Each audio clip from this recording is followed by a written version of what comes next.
Okay, are we going live again? Edit. Can we go now? Listed. Where is it?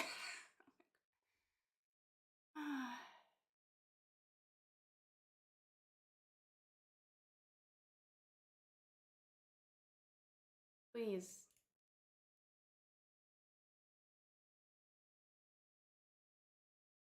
Okay, and I'm back again. Oh my god. If you're in Canada and you know what Rogers is, I'm gonna be honest, this past month, Rogers has been absolutely terrible. And you know, Rogers, I'm gonna be switching to another provider because your service is unstable, and it makes people look like idiots. And I actually had a problem during a live class I was teaching. I am so mad. Okay. And if anyone's actually coming back, that would be great. I'm gonna go back to the questions that I got from you already.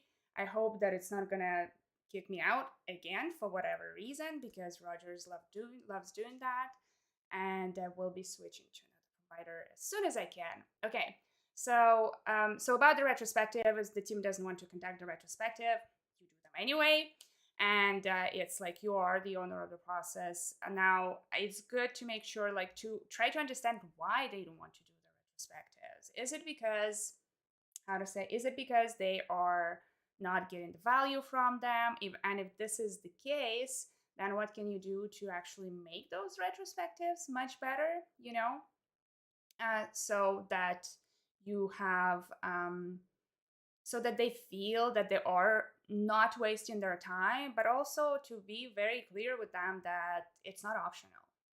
It's like, it's not a question of, oh, we want or we don't want, or we have something to say or we don't have something to say. Retrospective happens.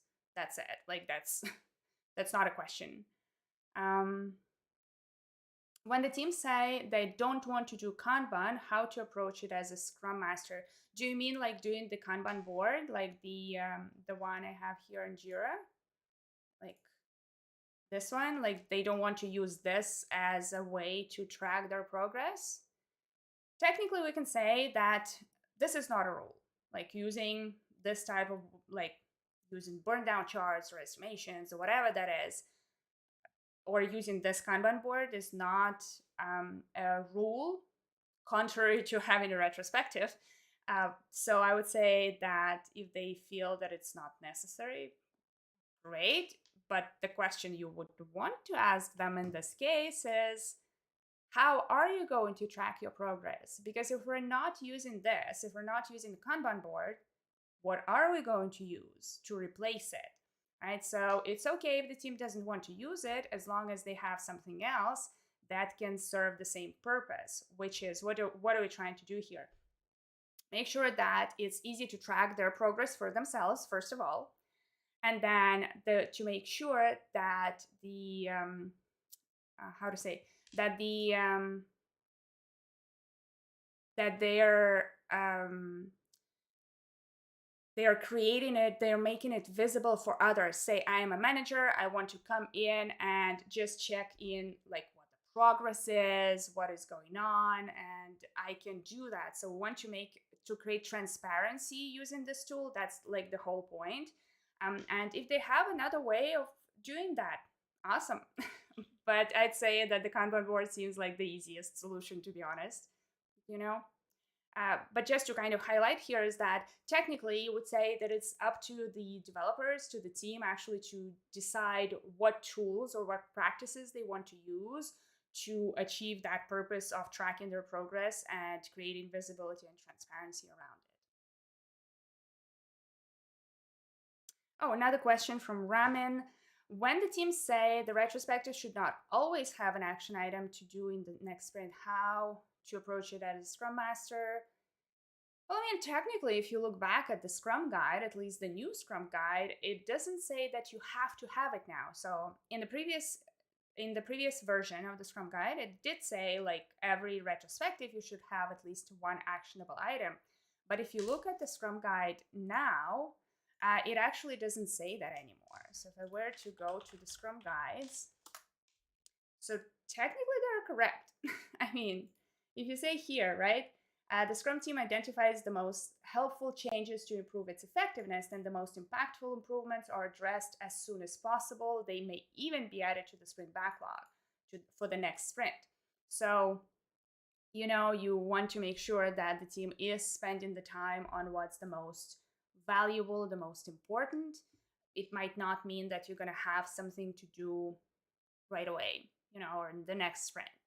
So technically they are correct. I would still encourage them to have something. It can be very small, tiny item. It can be related more to maybe, because we're talking about how in the retrospective how to become more effective, but also how to make the next sprint more enjoyable. Why not discuss some maybe team building activities or opportunities like that? Yay. Yeah, welcome back. Okay, I see Shweta, Arshad, Pamela, Tanner. Okay, I see all of your questions. I'm still coming back. I have copied the chat from the previous mini stream that got cut off. And I'm looking there what you have asked me there. How do you did the SM job without the um, computer science degree or IT background? That is Gurav who asked that.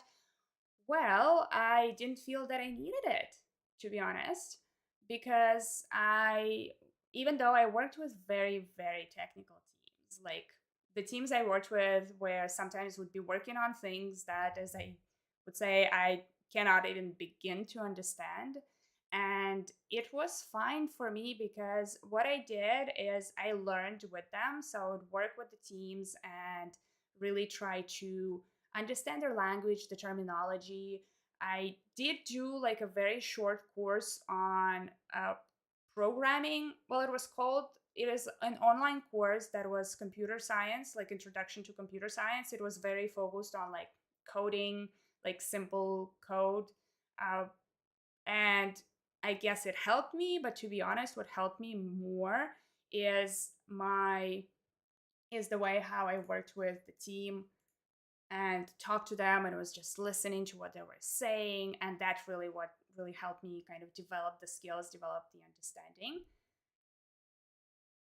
I also kind of come in when I work with teams, and I come in and I say, hey, I don't have technical background, and you know what, I don't need to, because you're the expert in all of the technical stuff. That's why you're here, that's why you're a developer on this team. I am an expert in Scrum and Agile. I'm an expert in team building and facilitation. This is why I'm here, right? I sometimes say to the teams, like, look, I'm gonna sometimes ask you some questions that might feel kind of silly or stupid, but I'm asking them for a reason. Is that I'm trying to really gauge something, right? Or I'm trying to drive the discussion towards something. So that would be like a way for how I would approach it. Approach the Scrum Master. Okay, so what else did I have? I hope I'm pronouncing that right. If I'm not, I'm really sorry. How to check Scrum Master's success? Good question. So, how do you check the Scrum Master success? The thing is that what we do as Scrum Masters, you know, the um, the results will be seen only in the long term. We're not going to see immediate results. Yes, we will have small wins here or there, right? We'll have, maybe the team will feel more motivated. That's one of the things. For example, the results you can expect. You would look at team dynamics. Are they able to resolve conflicts better? Are they working in more effective ways?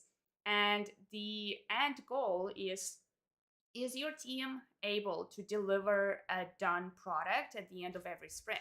Like, that is the ultimate goal, and that is the ultimate way to measure the success of a Scrum Master. So that is where you would want to go. Then other things would be, is your team self-organizing, self-managing, or are they dependent on you or on their manager or on someone else to assign work, to make decisions for them, things like that? you want your team to be self-managing. You want them to be independent. So that is something, another way of how you can measure success of a scrum master. And then this is just on the team level. Now think about the organization itself, because the scrum master not only works on the team level, but with everyone in the company. And so that would be, how do you how is your company implementing Scrum and Agile? Are they implementing it in the right way? Are other teams, like adjacent teams, are being kind of are becoming more agile? Are they working in a more agile way with your Scrum team? So, do we have an understanding of what Scrum and Agile means generally in the organization, not just on the team? So, those would be some of the key elements that I would say that can help you understand whether the Scrum Master is being successful. But you need to look at it long term.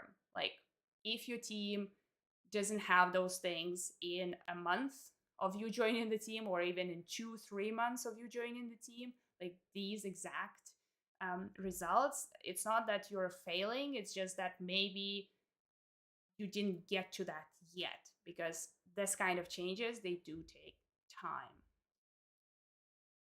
Can a Scrum Master show anger or disappointment, or they have to be happy always because humans first? Oh, that's a good one.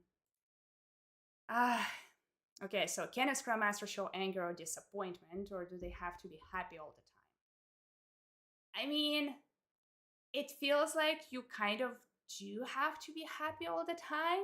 You're there to cheer the team on, and if it's not you, who else is going to be?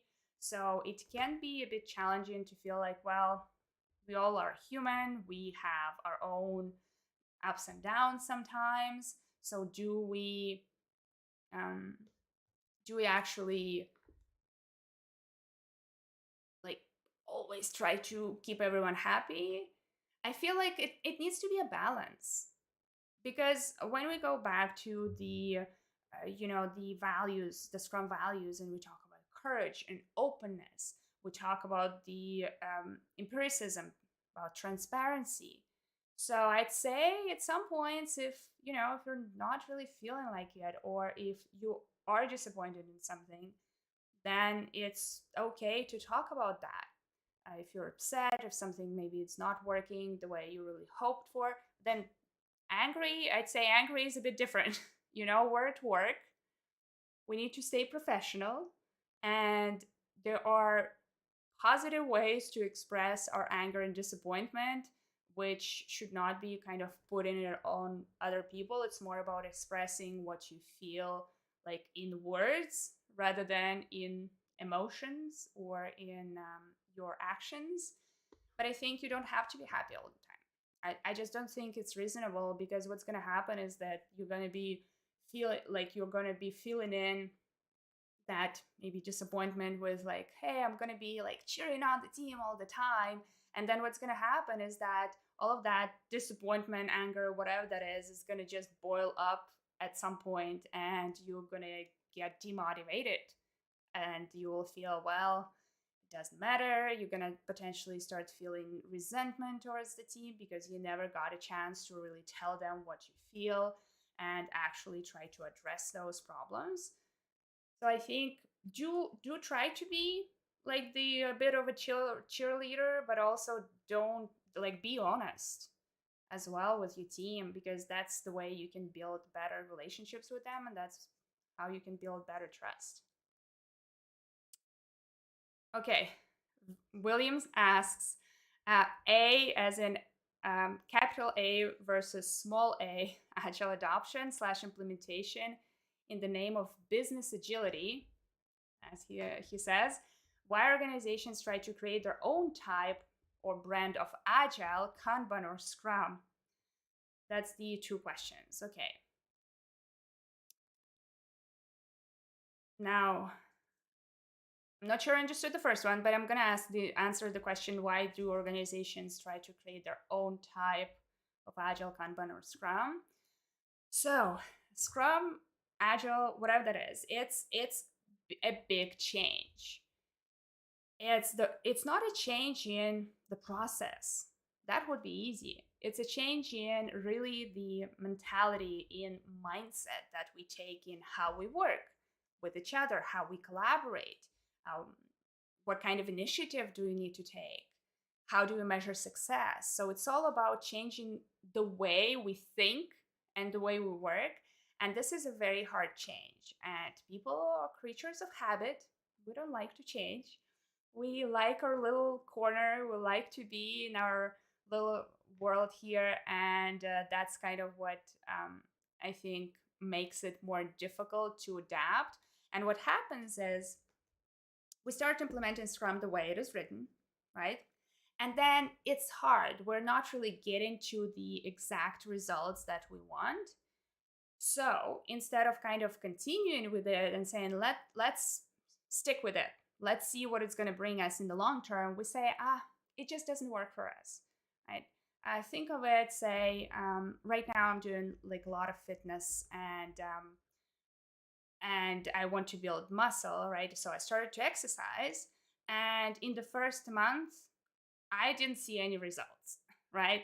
So there is a question that I can ask myself at this point saying, well, it doesn't seem to be working, so I'm not going to do it. Or I'm going to start adapting the workout because it's too hard for me, right? Instead of doing a 30 minutes, I'm going to do 5.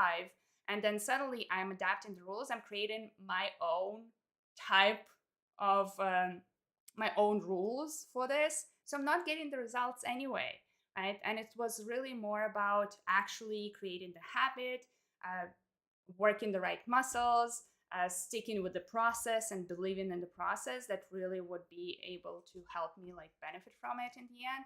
But it's just because it's kind of harder. It's easier to start cherry picking things, and I think that's why organizations create their own ways, their own Scrum, their own Kanban.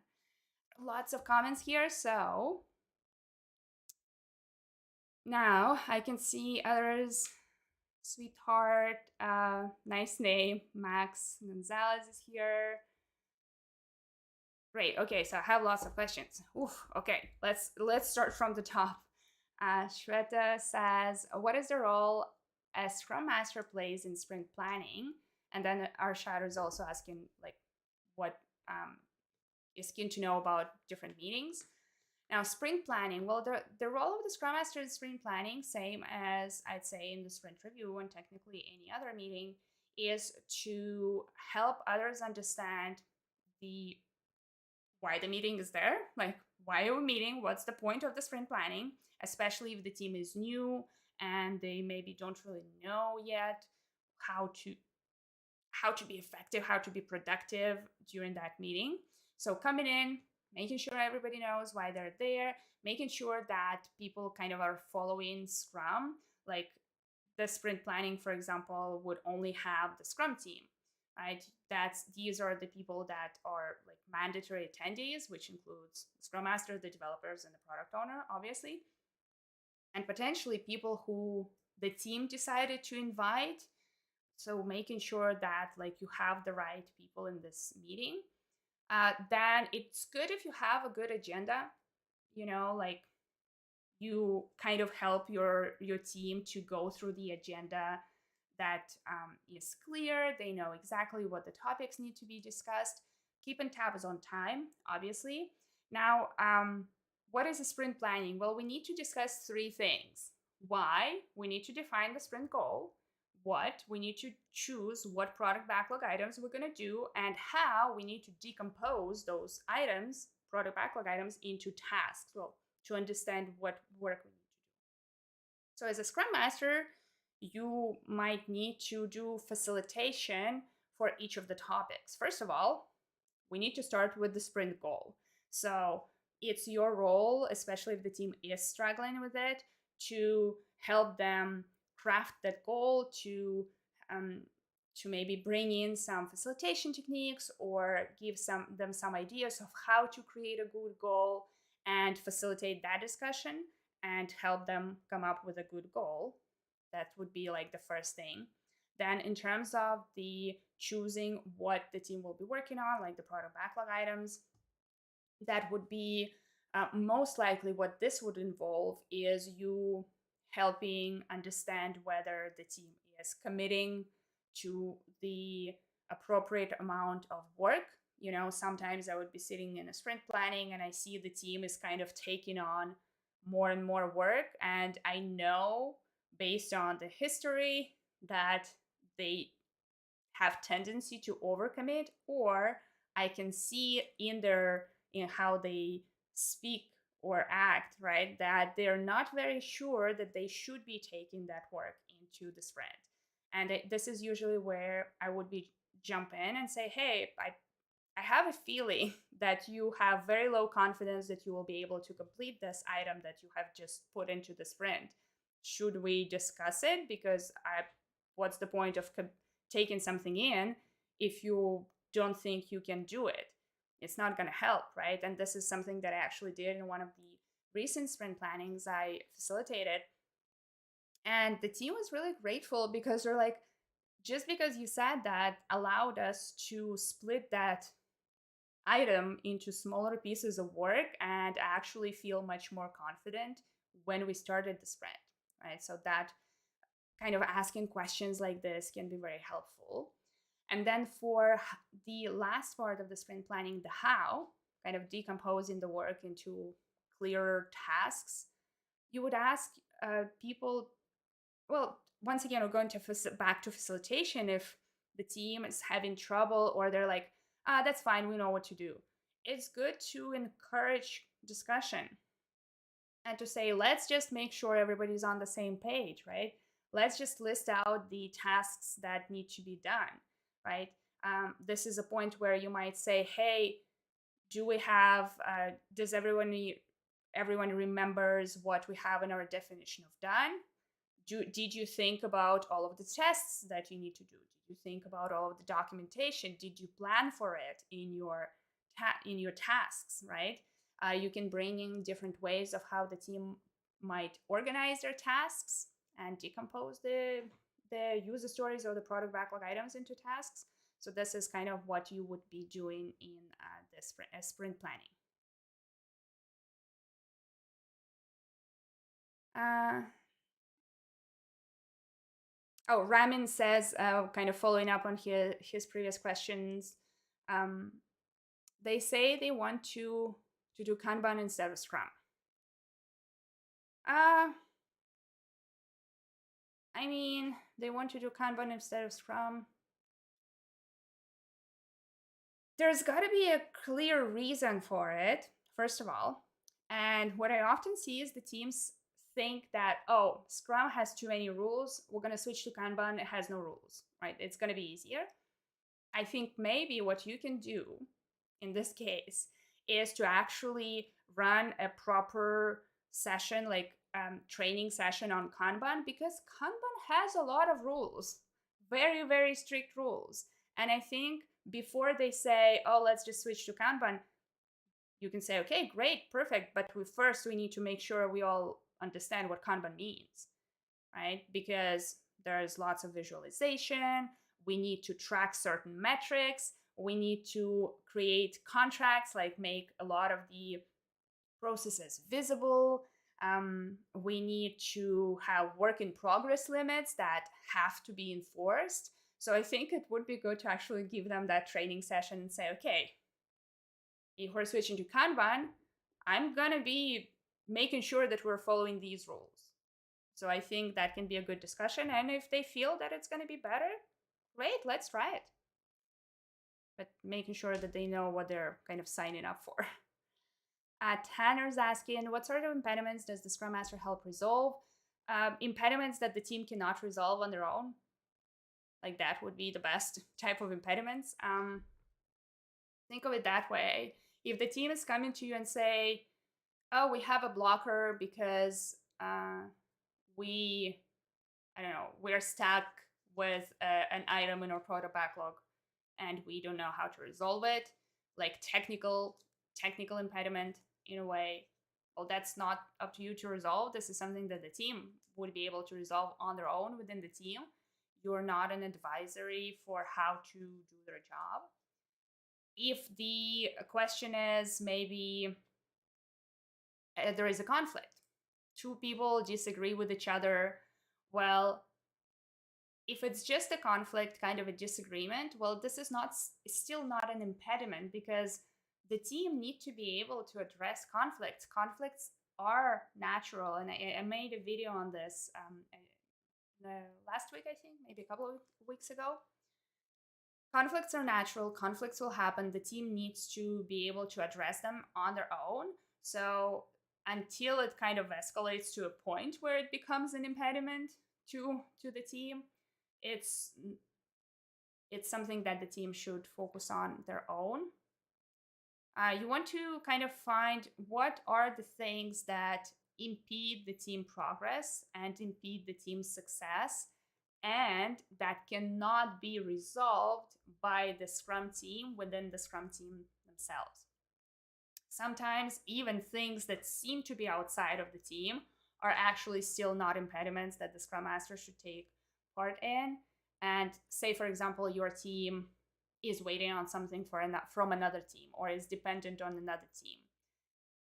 It's much better if, instead of you helping like take this off their shoulders and like resolve this problem on your own, it's much better if you actually help them find a way to resolve these types of problems, like dependencies on other teams themselves, so they're not 100% dependent on you all the time for resolving things like that.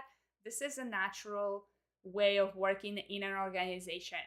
We will have other people or other teams that potentially we will be dependent on, or will be dependent on us. And we need to be able to create proper processes to create relationships with them. So I'd say this is still not an impediment unless it gets to a point where your team has tried everything to maybe communicate with this other team and they're like just completely ignoring them.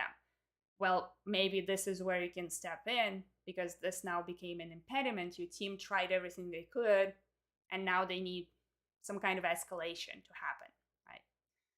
So this just a few examples of those impediments. Okay, Grav already answered this question. Pamela, what steps do you take to help transform your organization from waterfall to agile/safe? Ooh, I mean, you can write several books on just explaining the steps. It's There are lots of things, I guess, that you would need to take. I what would you I guess what would be like the big chunks is, first of all, observation and analysis of the current state. So really try to understand what the processes are, how the teams are working, how they're connected, identify any kind of big challenges the teams are facing right now in their delivery. And then the process would be not as straightforward, because it will depend on every organization. But I think maybe you would start first with the training, making sure everyone understand what Agile, Scrum, Safe is. Why are we trying to switch? Why is that important? It would be very good to have very clear understanding of the product your team is trying to build, because, well, we're switching to Agile so that we can have that competitive advantage with our products against our other companies that are building it, and like really satisfying customer needs. This is what it's about. So having a very good definition of the product would be important. Also, one of the, kind of the first steps there. Having very good, clear goals would be important. Now, once you have a good definition of the product, you would want to identify what skills and knowledge you would need on the teams to be able to deliver that product. Potentially, like, you would need to reorganize a lot of the teams into Scrum teams or into cross-functional teams. So that is will depend on what kind of skills and knowledge you would need on each team. Well, not on each team, on a Scrum team, to be able to deliver the product, right? So that is something that you would do. And then once you have the teams kind of organized, right, you would want to once again do some training to make sure everybody understands their role. You want to uh, do some team working agreements to help them understand how they're going to work within, like, in a sprint, if you're like doing sprints, obviously, or if you're implementing Kanban, what the process is going to look like. For the product, you want to have a very clear product owner. So you would want to work with them on the product backlog, on having clear product vision, product goal, some milestones. And I am creating like a guide on that right now, which is taking a lot of time because I'm trying to put as much as possible into it and make it as practical as possible, like actually like a step by step to how you can get started with a product and a product owner. So that would be another step to take. And then you go from there, I guess.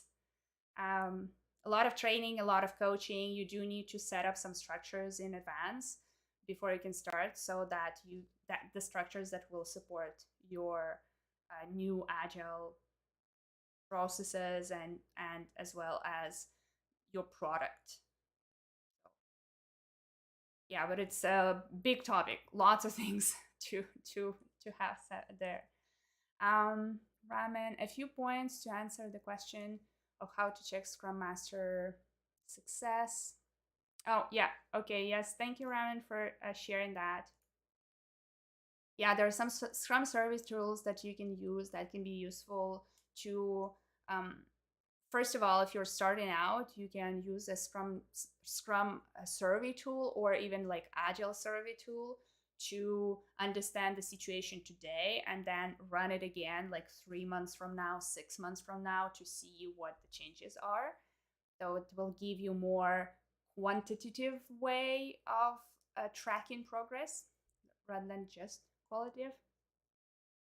Gaurav, I'm watching all of your videos. I hope it's sufficient for interview. Well, I mean, there are lots of potential questions that might be asked in the interview.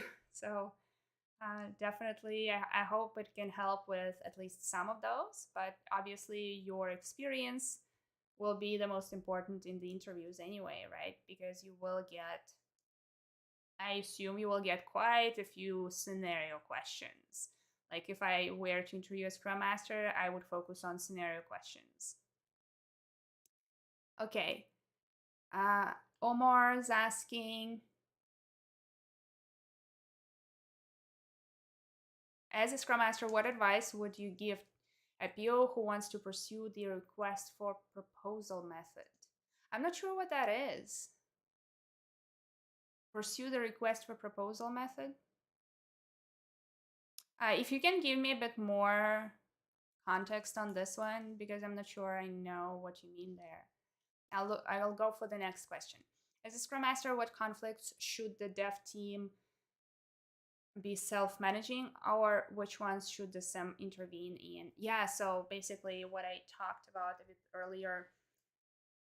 Conflicts, think of it as first more as disagreements around a problem, right? So say two developers maybe disagree on how to approach a certain solution, or like what solution to use, right? I have my tea here. I see, sweetheart. Please drink some water. um, so you would look at it as, first, well, the conflicts would start with just a problem or a disagreement around a problem. If you do not resolve it, like if you do not come to an agreement or a consensus at some point, this will escalate to a conflict where you would need to intervene. And you would see signs such as more personal attacks, more emotions surfacing, people getting away from the problem they're trying to solve and like actually forgetting what the problem they're trying to solve is, and focusing more on the person that is involved in it.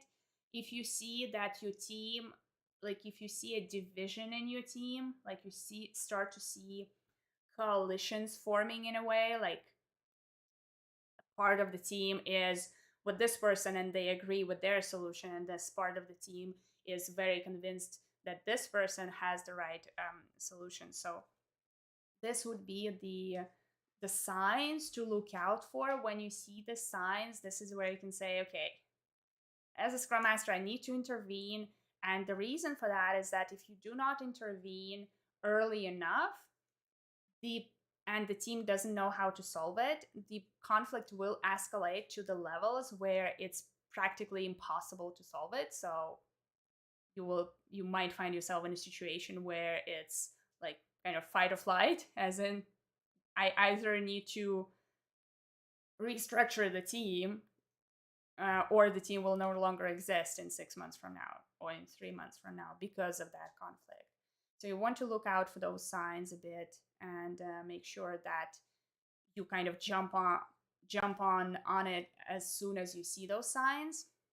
But at the beginning, when it's just a problem to solve, to actually help the team with some tools, maybe bring in some conflict resolution tools or techniques that they can use so that they can resolve more of like disagreements themselves. Especially, it's a good question to ask in team working agreements workshop, if you are running a team working agreements workshop and you ask this question, like, how are we going to resolve disagreements? If we disagree on something, what do we do? How do we go about it?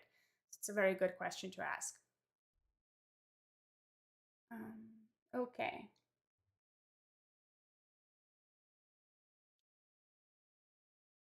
Mm. Max is asking, have a team that is been performing good on different areas like transparency, quality. What do you suggest for retrospectives when everything is going well? Oh, when everything is going well. Well, everything can be going well, but it doesn't mean that there isn't anything to improve. Right? If we go back to the agile mindset, the agile values and principles, it is all about continuous improvement. Are you perfect? 100%? Really? Is there one thing that you can do to become more effective, to be able to maybe deliver more? Maybe you can kind of give your team a challenge and ask a question in such a way as, if we had no restrictions, if we had all of the resources possible, what would we want to achieve in terms of maybe quality, value, whatever? So you can really kind of put the question in terms of, there is definitely something to improve. There's always something to improve. No one's perfect. So what would be our wildest dream if we had a magic wand? Where would we be able to get to? Right? Would go to the moon. Right? Okay, great. Let's say we want to go to the moon. What can we do today to get closer to that amazing goal that seems completely unattainable right now? And this could be like good questions to ask as well.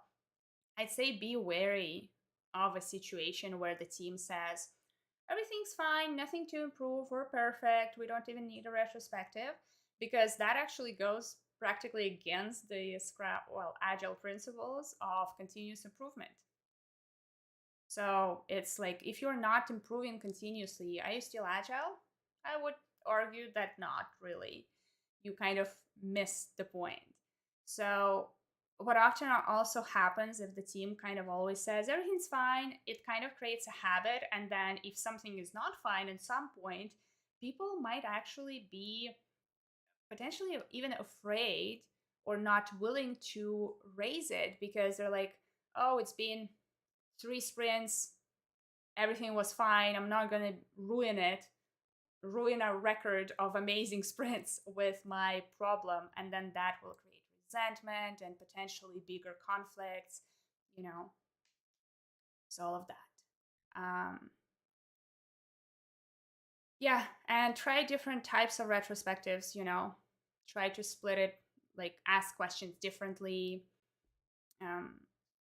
So that can help as well to kind of, get the creative juices flowing. Sweetheart. Okay, so the question: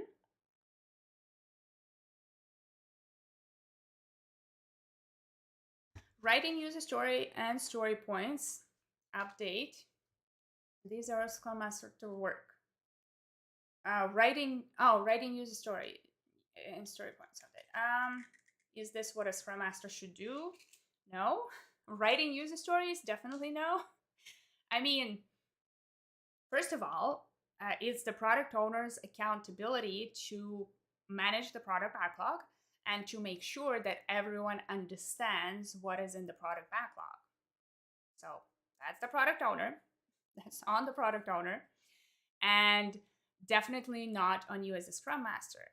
You may be able to help, right? A product owner is a big role and it requires a lot of time. So sometimes the product owner might need help from the team, including you as a Scrum Master, to do that. Maybe put in some details, get some answers, but the accountability is still on the product owner for writing user stories. In terms of story points update, like I guess estimations are up on the developers because developers are the people who are doing the work. They know it better. They would be able to estimate it much better than you as a Scrum Master, right? So we are kind of trying to step away from how we traditionally estimate, where someone else does the estimation and then brings basically that estimation to the team and says, do it.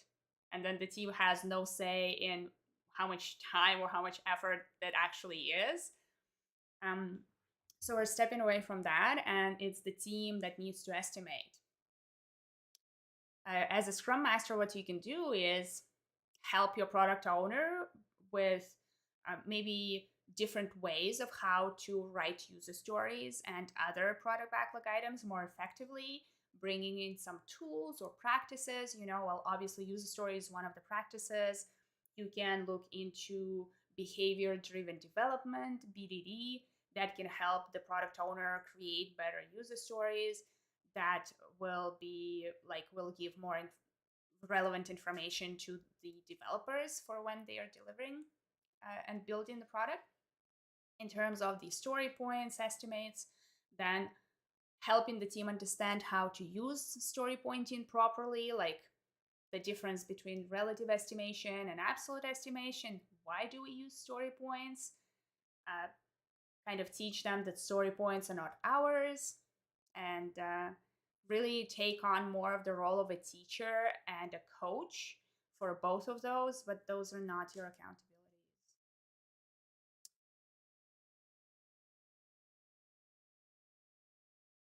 Uh, there's so many things here going on in the chat.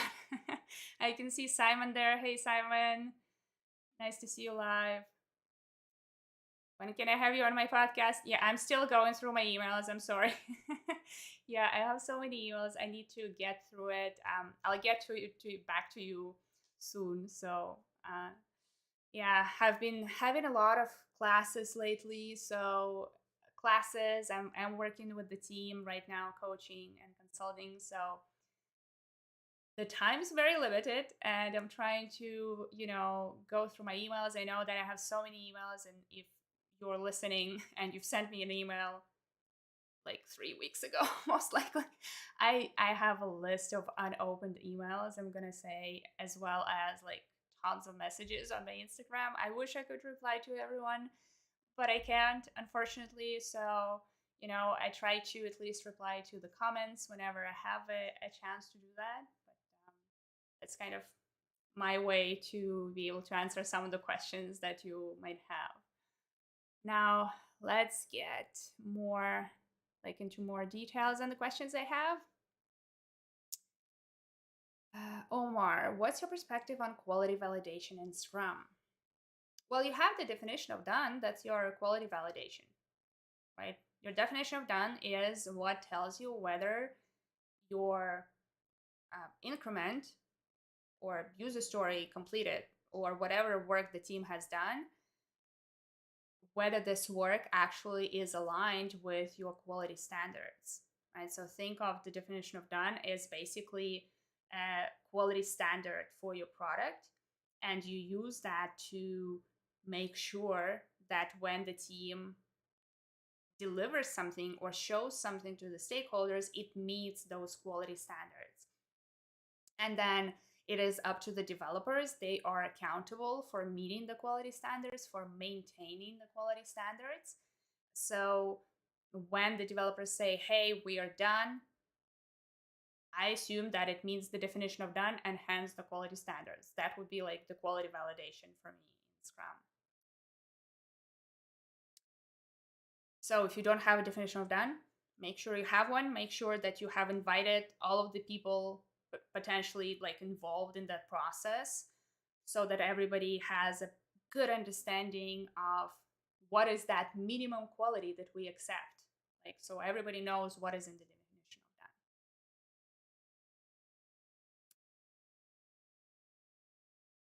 Sweetheart. Okay, so I joined a small startup company as agile coach. Please guide me what all the things that I have to do. Yeah, so this is actually what I answered, I think, to an earlier question on where was it? Like, what do you need to do? Yes, what steps do you take to help transform your organization from waterfall to agile? I'd say that's pretty much what I talked about there, right? You start with analyzing the situation, and then based on what are the problems you have identified, you would go into it and try to address those problems, like the bigger ones. And you want to have a good product definition. You want your team to be the team to be cross-functional, and the process to be clear, transparent, smooth. So you would start by analyzing first what's going on and identifying any potential misalignments with Scrum, if the company is using Scrum, as well as any potential improvements that can help the team be more effective and deliver more consistently. Princess is asking, what are some impediments you face? And can you walk us through how you would talk about a previous project you worked on? Okay, so let's talk about the impediments. So I talked about the impediments a little bit. I don't know if you've been here, Princess, when I was talking about the impediments. What are some of the impediments I face? Right now, I'm super happy. I'm working with a company. I don't see like impediments as impediments. It was more we have identified some challenges we can work on together, and everybody's on board, and it's been kind of a smooth sailing because we, like, the whole team is there to address the challenges and make some positive changes. I can't say that I have any impediments right now. Often the biggest impediments are related to, I'd say, the executive suite, or the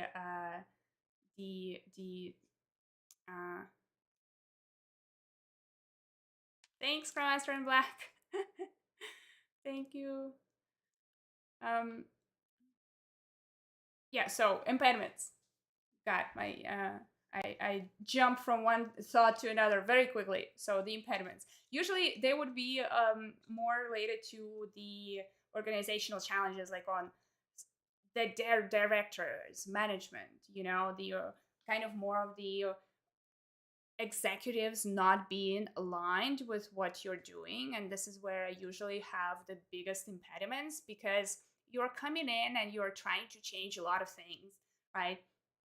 And that usually means that you're taking away control from management, because you want to have self-managing teams, right? So you are kind of taking away that control, and that might create more resistance. I'd say like the biggest impediment you usually would have is related to resistance that you would see from people.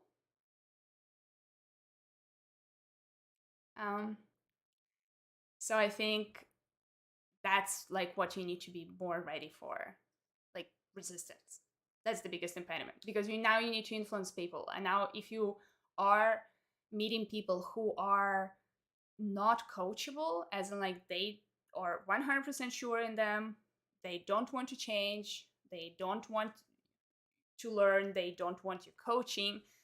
These are the biggest challenges because you cannot really coach people who don't want to be coached. So, yeah. Okay. Barth is there. Hi. Who else do you want to say hi to? Malaki is here. Hi. Show for Elvis. Also, hello. Now, next question from Princess. Can you walk us through how you would talk about a previous project you worked on? How to talk about it? I think it's good to have some success stories, right? Especially during the interview, right? If you are coming into interview and you want to show what you've done, like your previous experience, so you would want to have more of the approach of how you would tell a success story. So you would start with telling, hey, I started maybe working with this team, and here are some of the challenges they were facing. Here's what the situation looked like. The team was demotivated. They didn't have proper Scrum processes. They didn't have a product owner, whatever that is, right? And then you tell about what you did, right? So what I was able to do is I brought in this kind of changes. So I started with running an analysis of what is going on in the organization. I'm just giving you examples. This is not an actual story that I'm telling you. I'm just taking examples from different projects and teams. And then you say what you did, what are some of the things that you have implemented or how you have done generally. And then you finish the story with here's what the results you were able to achieve. So you kind of show the positive changes you were able to implement in the end. So that is kind of, you start with here's where we were, things were bad. And then I came, I did these things, and that led the team to become more motivated, be able to deliver consistently, you know, everything, like the executives being happy, whatever that is, obviously with more concrete examples than that. But I think that is how you would talk about it. That would be the best way to show what you were able to do and how it helped. So Soumya, oh, I'm so sorry. I have difficulty to pronounce some of the names. Hi. Oh, hello. Now, what's next? Do we have?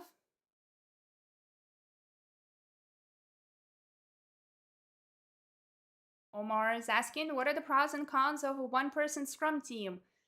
I wouldn't call one person a team. I kind of like say I am a one person for a really long time. I was a one person team. I can't say it was a team um, because the point of having a team is to have different perspectives. And I'm not sure that as a one person you can have that, right? So you won't be able to like have disagreements with yourself unless you have multiple personalities living in you. That would be problematic, I'd say. And maybe that's why I'd say it's not a team. Maybe like you would need to have 3 people at least. you know it doesn't mean that it's one PO, one SM, and one dev. It might be a different setup. You might have 3 developers and one person playing the PO role plus the developer role, and one playing the Scrum Master role plus the developer role. Right? So it can be kind of like that. But one person team, it's hard.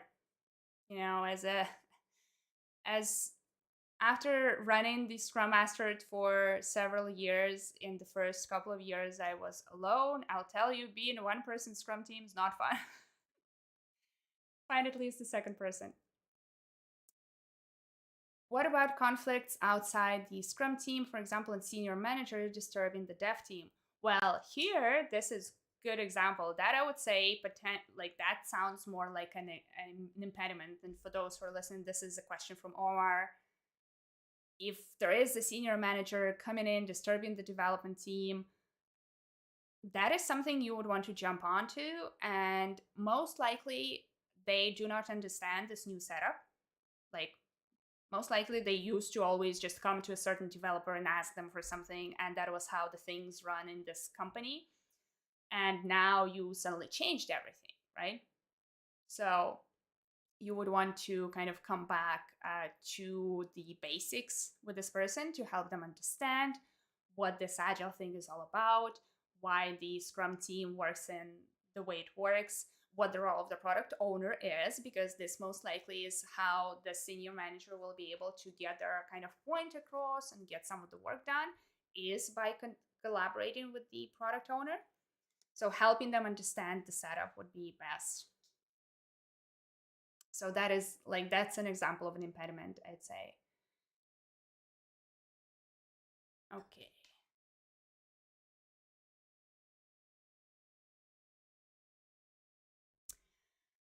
So sorry to trouble. Currently, my team is working on ad hoc basis.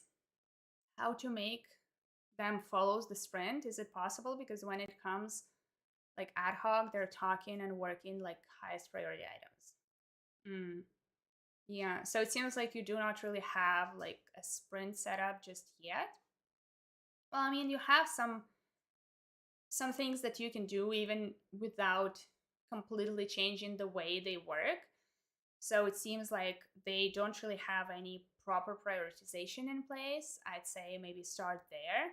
If items are coming in and you don't have clear criteria for deciding what items the team will be working on, I think this is where you would want to start. If you don't have like a product owner, it would be good to make a clear decision on who would be the person who can identify the most important items and order those items properly. You can both, like we're talked about Kanban here, right? You don't have to use Scrum, in this case. One of the good things about Kanban is you don't have to like change your process to start implementing it. You just start implementing the rules that I talked about earlier, just to make sure that your team actually finishes and doesn't just take on new items and you have millions of items in progress, nothing ever gets done. So start maybe there. First, start with identifying those criteria, like triage process in a way. Um, and then try to limit work in progress first. In terms of if you want to like really switch to following the sprint, go back to the team agreements, get them together, maybe explain what are the benefits of running in sprints, and then if you get them on board, you run maybe a small training session, and then get them to agree on a schedule and start running sprints, and kind of go with it on a regular cadence. But you first need to agree with them on a schedule. When are you going to get the sprint plan? When are you going to do the sprint planning? When are you going to do the review, the retro? How long is the sprint going to be? All of those things, you do need to identify it together with them and get like to an agreement if you want to implement sprints, and then go with it, see how it goes. Ramen, to add to the steps to go from agile to waterfall, yes, for those who wanted to look more into that what I talked about earlier, Ramen is giving you some extra steps, extra things. And Pamela as well, some steps to agile transformation there. What else do we have?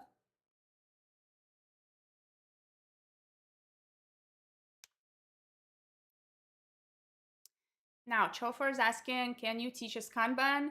I can teach you very basic things about Kanban. I do have a video about it, so you can find it in the older videos. Not sure when did I post it. Not that long ago. This Kanban video where I talk about rules of Kanban, but I'm not a Kanban expert. Like, let me get this clear. I do not have like a trainer license for Kanban. What I do is really just talking about what are some of the key elements of Kanban that you can implement even in a Scrum team. Yeah, I actually published it on July 27th. Wow, that actually is, it's been a while. I didn't know. But yeah, July 27th, I have a video on Kanban if you want to learn a bit more. Okay, Ramin left by the time. Omar, let me look at the later comments here. I see a couple of questions. Raiden asking if I offer courses. There is someone else who was asking for courses. I saw it, I think. So I do offer courses that I teach online for Scrum Masters.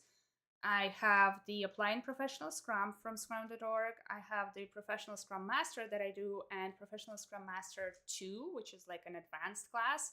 I mostly teach the advanced class for Scrum Masters because that's my favorite class.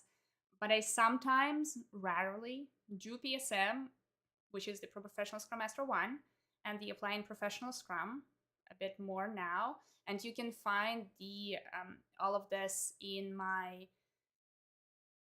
on my website, in my scrum.org profile, where you can find all of this information on when the upcoming classes are. And those are like live classes that I teach.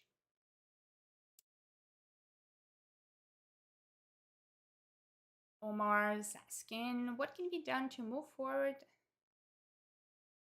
What can be done to move forward a confused and angry Scrum team who has their work changed by their company's executive product or officer? Confused and angry Scrum team. Okay, so there seems to be like interference into what the team does on a regular basis from an executive. Do you have a product owner? Good question to ask first. Who is the product owner? And if you don't have one, it could be a very good discussion to have with your organization to say who is our product owner.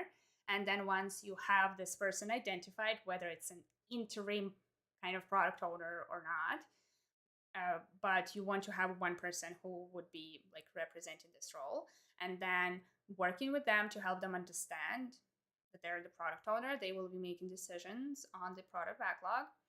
And then once again, going back to what I talked about, prioritization is to set some clear expectations around prioritization in your product backlog. Like, what are the criteria?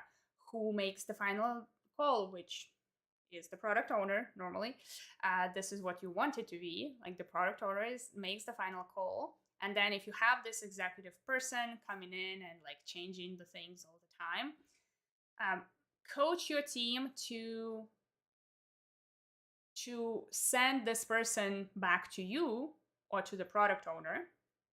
Say, hey, I cannot, like, I can't take it, or I cannot do it. You need to check with my product owner. You need to check with my Scrum Master. And so that they can kind of get away from a conflicting situation themselves. And that potentially will give them like more confidence, a bit less stress to say no to that executive, because they're not going to say no. They're saying, hey, it's not my call. I'm sorry. You need to talk to these people. And then for you to be there, obviously on guard, to talk to this product person to help them understand how things are done in your Scrum team. And I talked a bit about that a bit earlier.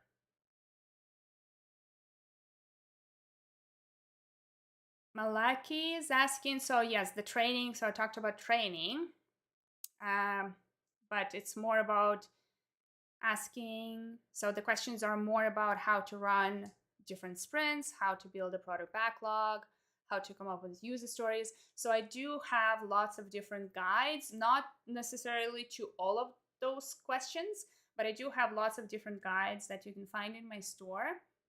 Those are not like training, like live training, but they are very, very detailed, very practical. Like, I give you step-by-step examples and everything so that you can actually take it with you and like follow through to help you understand those topics. Like, how to run all of the different sprints and sprint events. You can find that in my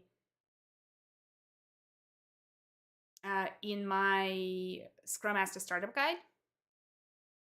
Then in how to build the product backlog, I do have a guide that is creating the product backlog more specifically.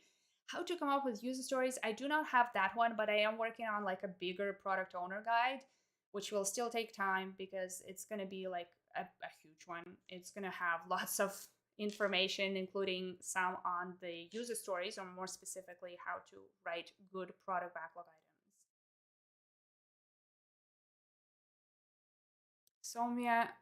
Soumya, how to land a new Scrum Master job without having any technical background, but have experience in non IT with 8 years.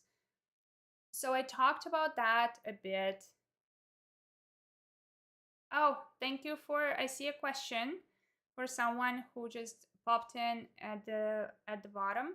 So I'm gonna jump into this questions real quick. I'm gonna finish this from how to get the new Scrum Master job. So this one, I do have a few videos on this. One is how to, like I talk about interview questions, but then another one is how to get Scrum Master job without any experience. I have this video, and then I also talk about some technical knowledge and skills, kind of what a Scrum Master needs, um, which is actually not necessarily any technical background. I don't have it. So I do recommend you go watch those videos because it can help answer this question. Now there is a question from someone here. Is there any good jobs?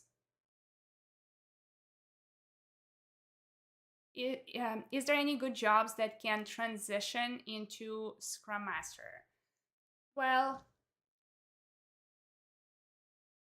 is there any good jobs that can transition to Scrum Master? I mean, look at the skills a Scrum Master needs, right? So the Scrum Master needs skills around teaching, coaching, facilitation. So if you are transitioning into that role, if you do have those skills, the skills that you maybe uh, acquired in your previous job that has nothing to do with Scrum Mastery, that could be a good transition because first of all, you already have the skills needed.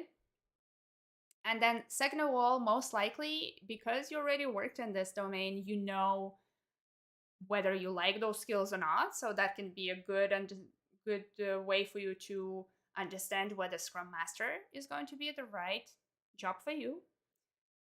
So maybe something around like teaching, like teacher. I have seen lots of teachers coming in now and kind of trying to transition to the Scrum Master role.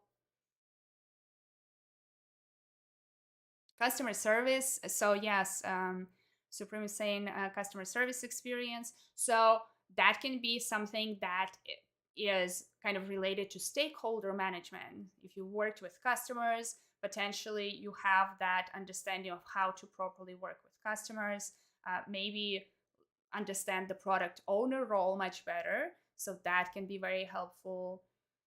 Other things could be around if you have conflict resolution skills. Well, obviously, in your case, that would be communication skills, right? You worked with customers, with customers, so that is something that can be transitioned, like that soft skill. That would be very helpful for Scrum Masters.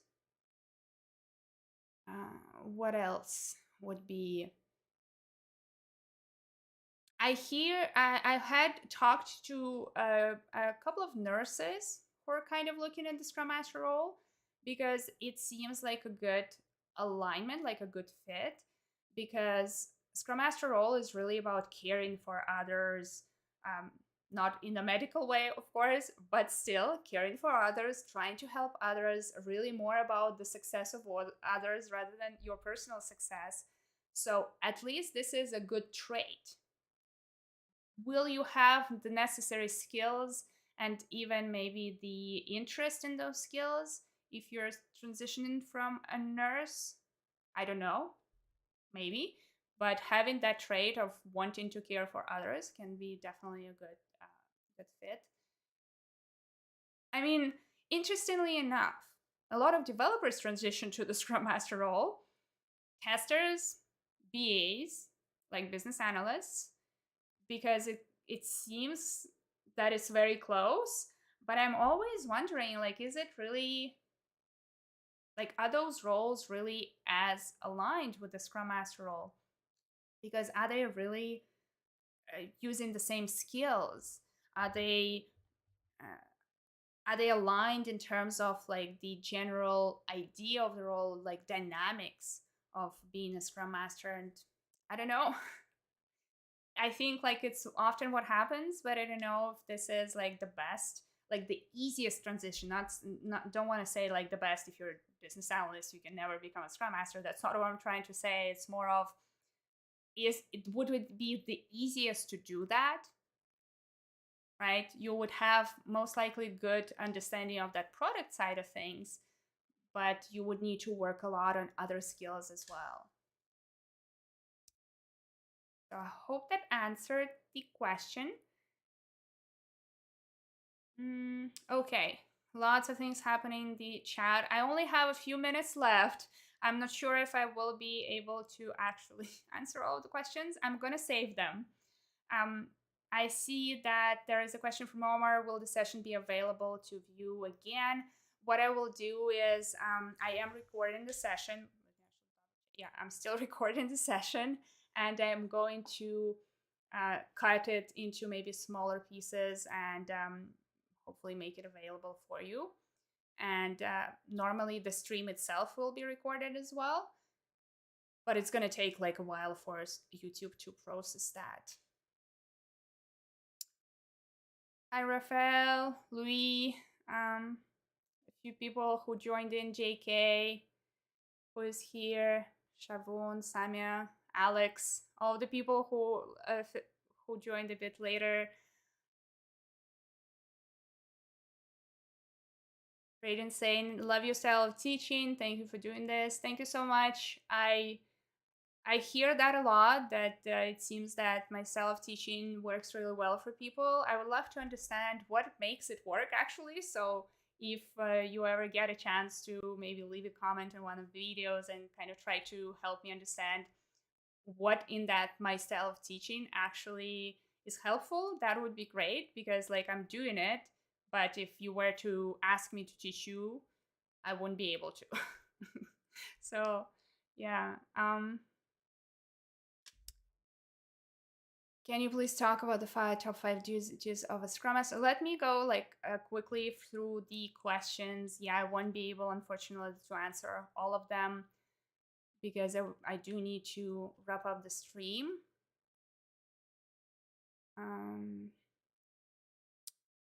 Yeah, story points. So I measured with these.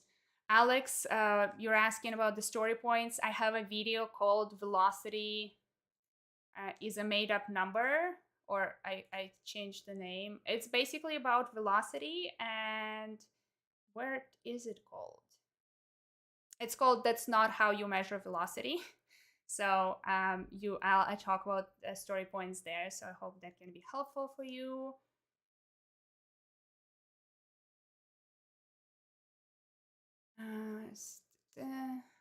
What else do we have? How to deal with conflict. Samia, I have a video for that. Not like I posted it a couple of weeks ago, I believe. So go watch this one. That can help. Thank you, Siobhan, for all the great words here. It's nice to see the Scrum Master in Black and Daria stream. Yes, I'm really appreciate Scrum Master in Black for joining me here. Really great to see you here. Thank you so much. Teams always being interrupted to multiple projects during the sprint. How do you handle? Okay, so I did talk about that multiple times if you're getting interrupted. So wait for the stream if you weren't here. Wait for the stream to re-upload or for me to cut it into smaller pieces so that you can like look into that, because I did answer the question a couple of times today. How does Scrum work if the team has to work on multiple projects at the same time? Works terribly, Rafael, unfortunately. I mean, it's just very difficult to manage. It requires a lot of coordination, you know. So yeah, I mean, multiple projects, not fun. Look into the context switching. Look into time lost to context switching. And I think this can kind of help you understand this concept a bit more as well. A few other questions that I have here, real quick. I could see that some of the companies they are actually trying to use Scrum, but they're one of the senior people who is playing the Scrum Master role and conducting Scrum events. Is this correct? I'd say if a Scrum Master is a manager, um, it's not going to create the best dynamics. Same if a product owner is a manager of the team, it's just gonna be difficult to for the team to really work with that role like as it is supposed to work. What I mean by that, it will be much more difficult to create the environment of trust and safety depending on how the senior person acts and whether they are micromanaging or not. So, like, kind of, it's just will be much more difficult for them. Raiden, you're asking, would you also please talk about interviewing for a Scrum Master? I do have a video about that. Like, I feel like I have so many videos. Yeah, I do have a video about interviews, also recent. So go check it out. It should be on my channel for you. And can you please talk about the top 5 duties of a Scrum Master on a daily basis? This is the last one I think I'm gonna be answering. The 5 duties of a Scrum Master on a daily basis. Oof. It depends on every day. I think it comes back to being there for the team for any coaching. So if there is, say, a sprint event where you can jump in and help the team ask questions, coach them on how to make the event more effective, that would be great. Um, if you need to facilitate, this is something that can be obviously a big work for a Scrum Master, not necessarily sprint events. It might be that you're facilitating other discussions like definition of done session that you need to facilitate. You might be needing to do some teaching as well, something that is potentially either small teaching within the events or other meetings that you have, or actual training sessions that you might have. I also do a lot of meetings with people, like one-on-ones, sync ups, things like that, and for the reasons of analysis and observation. So just to help me create, do an assessment of what's going on as well as follow up on that assessment. So that would be another big kind of chunk of work of time that it takes. And then I often kind of delve into the team's documentation and the Jira board just to see what's going on. And not that I'm actually writing something down or moving cards around on the board, but it's more of just looking at what is going on. And if I see something that maybe is concerning or I have a question around, then I ask the team and kind of jump into the discussion with the team around that. Okay. Yes. Thank you so much, everyone. Thank you for joining. And very happy to have so many people here on the stream. Very exciting. And sorry for a little hiccup at the beginning. I will be doing some of the future streams potentially like this as well. If you have ideas on what other topics I can do, and I do see those right here, some of the ideas here, let me know. Just post comments for some of my videos, and I will be planning for the next couple of months, I think, for the different video topics, and hopefully can give you another great video for next week. So yes, thank you so much for joining. Really appreciate it. Now, before I forget, I'm gonna copy all of the chat for myself so that I can actually have it for later and get some of the questions that you have there. Thank you, everyone. Thank you so much. Have a great one. Bye.